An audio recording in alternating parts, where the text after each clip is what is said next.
Hello dear students, how are you. मैं Vipin Kumar Mishra maths की पाठशाला में आपका हार्दिक स्वागत और अभिनंदन करता हूं।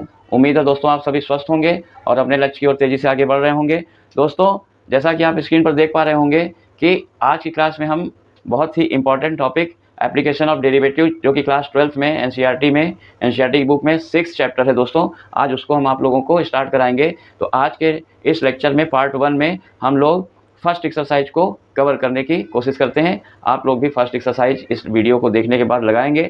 और दोस्तों, जो भी स्टूडेंट्स बोर्ड की तैयारी या जेई की तैयारी कर रहे हैं या नीट की तैयारी कर रहे हैं, NBS, KVS, TGT, PGT, maths की या फिजिक्स की तैयारी कर रहे हैं, वो स्टूडेंट के लिए हमारा चैनल ही बहुत हेल्पफुल है और उनके लिए सारे कंटेंट हम डेली अपलोड करते रहते हैं, जिससे कि आप लोगों को ज़्यादा से ज़्यादा सफलता मिले। तो दोस्तों, हमारे चैनल को ज़्यादा से ज़्यादा सब्सक्राइब कर लें, जिससे कि आपको सिलेबस कंप्लीट करने में और अपने गोल को अचीव करने में बहुत ही मदद मिलेगी। तो चलिए स्टार्ट करते हैं दोस्तों। Application of derivative. Application of derivative क्या होता है दोस्तों? जैसे कि आप जानते हैं dy बाई डी एक्स क्या होता है। dy by D X is the rate of change. Differentiation हम क्यों करते हैं? रेट ऑफ चेंज के लिए। Rate of change of y with respect to x। dy by D X का क्या मतलब होता है दोस्तों? Rate of change of y with respect to x।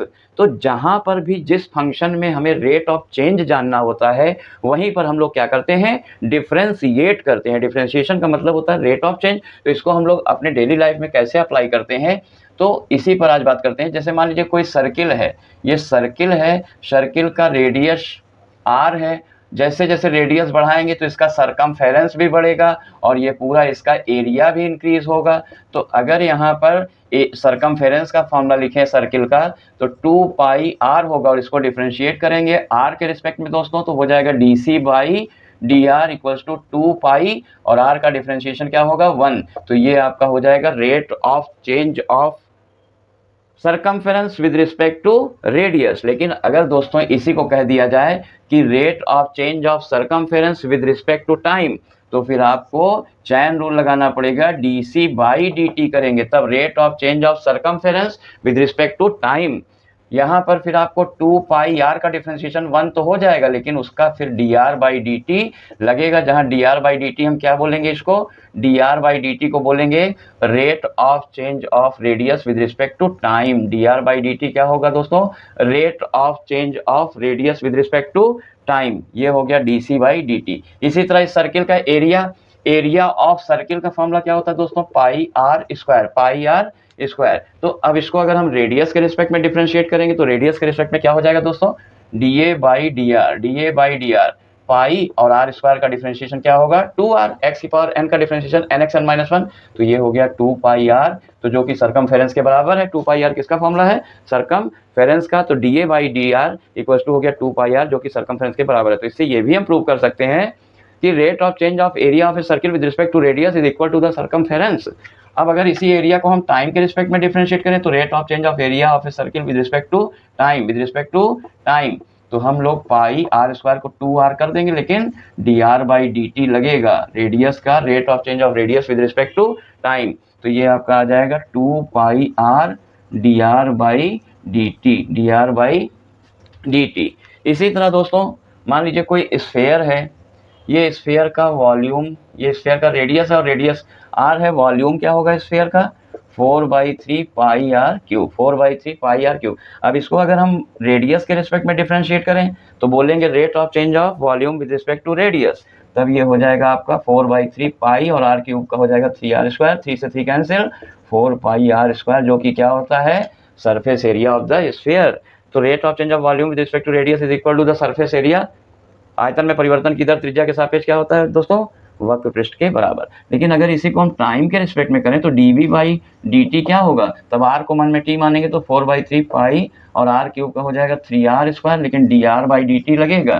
Time के रिस्पेक्ट में जब करेंगे तो चैन रूल लगाना पड़ेगा, 3 से 3 कट जाएगा और ये हो जाएगा 4 पाई r स्क्वायर और dr बाई dt क्या है? Rate of change of radius with respect to time. तो चलिए, उम्मीद है आप लोगों को ये कॉन्सेप्ट समझ में आ रहा होगा। अब चलिए इसी से रिलेटेड हम कुछ क्वेश्चन कर लेते हैं, जिससे कि आपको और ज़्यादा क्लियर हो जाए।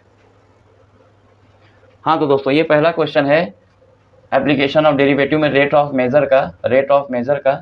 The volume of a cube is the volume of a cube is increasing at the rate of 8 centimeter cube per second, how fast is the surface area increases when length of an edge is 12 centimeter। मान लीजिए ये कोई cube है, इस cube का as side ए है, इस cube का एज कितना है दोस्तों, ए है, लेंथ ब्रेड्थ हाइट तीनों ए है, तो वॉल्यूम ऑफ क्यूब का फॉर्मूला क्या होता है, ए क्यूब। यहाँ पर दिया हुआ है 8 सेंटीमीटर क्यूब पर सेकेंड, तो ये वॉल्यूम बाई टाइम है, इसका मतलब dV बाई dt गिवन है 8 centimetre cube per second. The rate of change of volume with respect to time दिया हुआ है, और आपसे पूछ रहा है द सरफेस एरिया इंक्रीजेस, कितनी तेज सरफेस एरिया चेंज होगा, ds बाई dt पूछ रहा है, ds बाई dt, तो ये आपका हो जाएगा, निकालना है इसको।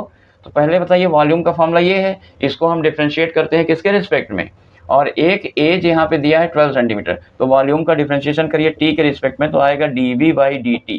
मन में ए को टी मानिए तो ए क्यूब का हो जाएगा 3a², लेकिन जिसको मन में मानते हैं उसका डिफ्रेंशिएशन फिर करते हैं, तो dA बाई dt जो होगा वो rate of change of side with respect to time होगा। dV बाई dt की वैल्यू क्या दिया है दोस्तों, 8 दिया है, और ये 3a² और dA बाई dt नहीं पता है, a की वैल्यू भी हम सब्सटीट्यूट कर दे रहे हैं, a की वैल्यू कितनी है 12², तो dA बाई dt की वैल्यू क्या आ जाएगी 8/3, डिवाइड में आ गया, 12² 144 भी डिवाइड में आ गया। अब इसी का यूज़ हम लोग कर देंगे सरफेस एरिया में, तो सरफेस एरिया का फॉर्मूला क्या होता है दोस्तों इसका 6a², अब इसको डिफ्रेंशिएट करेंगे तो ds by dt means rate of change of surface area with respect to time, ये हो जाएगा 6a² का 2a, लेकिन dA बाई dt लगेगा। अब इसमें हम लोग 6 × 2 और a की वैल्यू 12 और dA बाई dt ये जो निकला है 8/3 × 144, तो ये 12 से 144 कटा 12 आया, और ये 6 से 12 कटा 2 आया, 2 से 2 कैंसिल हो गया, आंसर आएगा 8/3 सेंटीमीटर स्क्वायर पर सेकेंड। एरिया बाई टाइम का यूनिट क्या होगा, सेंटीमीटर स्क्वायर पर सेकेंड। तो आपको यूनिट से भी पता चल जाता है कि हम लोगों को क्या क्या दिया है, क्या क्या निकालना है।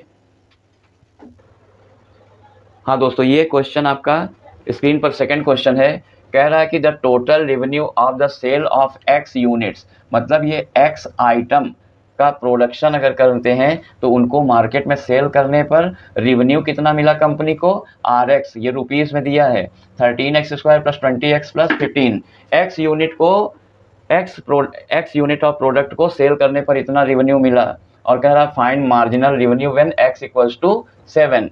तो मार्जिनल रेवेन्यू इक्वल्स टू होता है rate of change of revenue dr by dt, drx by dx। Marginal revenue का मतलब होता है एक यूनिट को बेचने में कितना रेवेन्यू आया, मार्जिनल यूनिट का मतलब रेवेन्यू फॉर 1 यूनिट, रेवेन्यू पर यूनिट, तो rate of change of revenue है ये MR मार्जिनल रेवेन्यू। तो डिफ्रेंशिएट करिए इसको डिफ्रेंशिएट करेंगे तो क्या आएगा 13x² + 26x + 15 को हम डिफ्रेंशिएट करेंगे तो ये हो जाएगा 13 × 2x + 26 × 1 और कांस्टेंट का 0।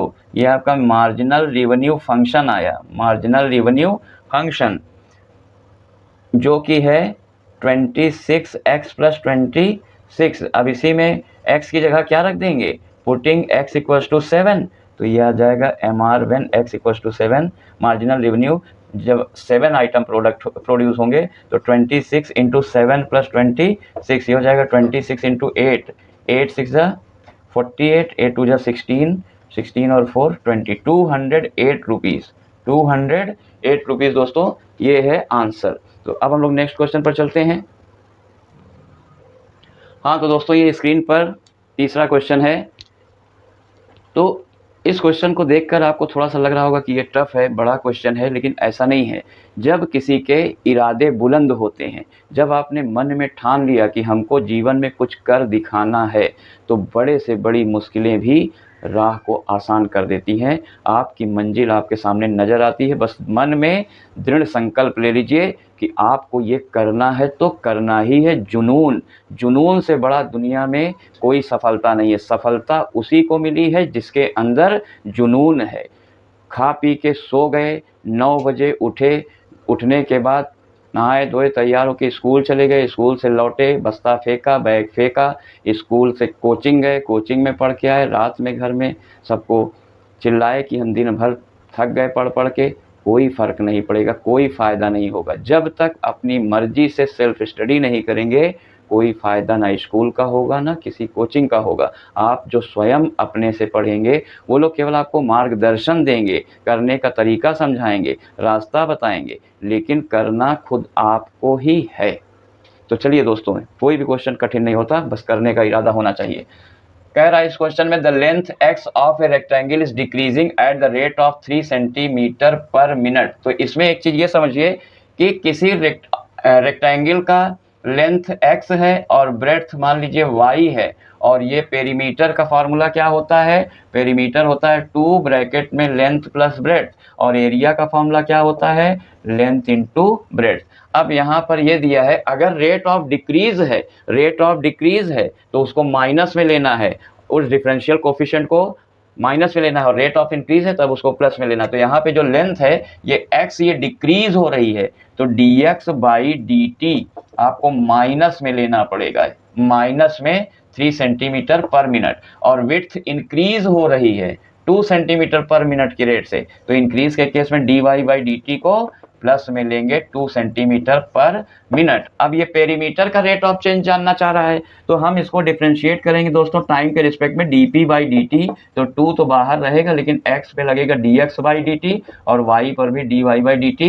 x का भी डिफरेंशिएशन चैन रूल से 1 होगा, y का भी 1 होगा, लेकिन जिसको मन में मानते हैं उसका डिफरेंशिएशन फिर से करते हैं। तो यहाँ पर आगे वैल्यू रख देंगे, तो dx बाई dt क्या है, -3, और dy बाई dt क्या है दोस्तों, +2, तो ये आ जाएगा -1 इंटू 2, -2 सेंटीमीटर पर मिनट, सेंटीमीटर पर मिनट। ये हो गया रेट ऑफ डिक्रीज। देखिए माइनस आ गया, इसका मतलब पेरीमीटर में क्या है, रेट ऑफ डिक्रीज है, dp बाई dt। और इसी तरह एरिया में देखिए यहाँ प्रोडक्ट रूल है, तो इसका आप डिफरेंशिएशन करेंगे तो da by dt equals to होगा पहला फंक्शन दूसरे का डिफरेंशिएशन प्लस दूसरा फंक्शन पहले का डिफरेंशिएशन, को प्रोडक्ट रूल लगा यहाँ पर, और वैल्यू रख दीजिए। इसमें क्या दिया है, जब x की वैल्यू 10 सेंटीमीटर हो और y की वैल्यू 6 सेंटीमीटर हो, उस समय rate of change of area क्या होगा, वो होगा x कितना रखेंगे दोस्तों 10, और dy बाई dt कितना है 2, y कितना है 6, और dx बाई dt कितना है -3, तो ये हो गया 20 - 18 2 सेंटीमीटर स्क्वायर पर मिनट। ये आपका प्लस में आ रहा है, इसका मतलब एरिया इंक्रीज हो रहा है।